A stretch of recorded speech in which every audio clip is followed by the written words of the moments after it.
accepting and learning about our identity and sharing it with others to have a better understanding and awareness. And this is powerful. Why? Because where there is understanding and acceptance, naturally belongingness follows. Yes, each and every one of you can make an impact, and you are on that journey simply by being present with us today. In order for us to move forward, we need to actually address some of the things that may be holding us back.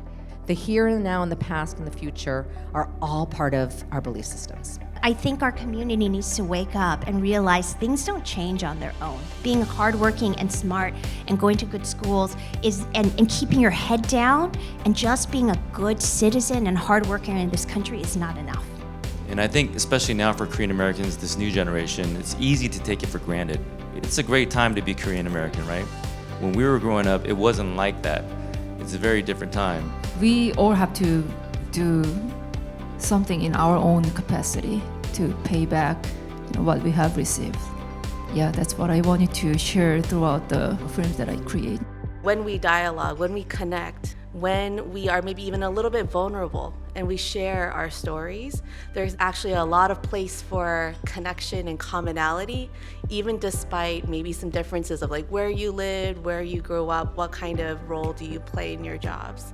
If you're not at the table, you are on the menu.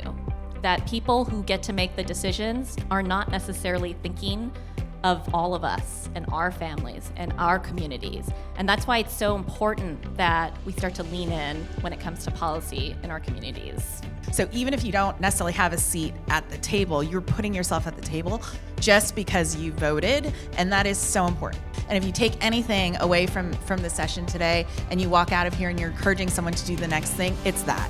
Make sure that they're exercising their right to vote. The more we realize that we have these unique experiences and maybe struggles, but in the end, we all push for each other and with each other. Be willing and open to embrace the legacy that we have inherited and how important it is for us to respect and cherish it. We want you to be equipped and empowered to embrace the sense of belonging and to do something to care for and nurture it.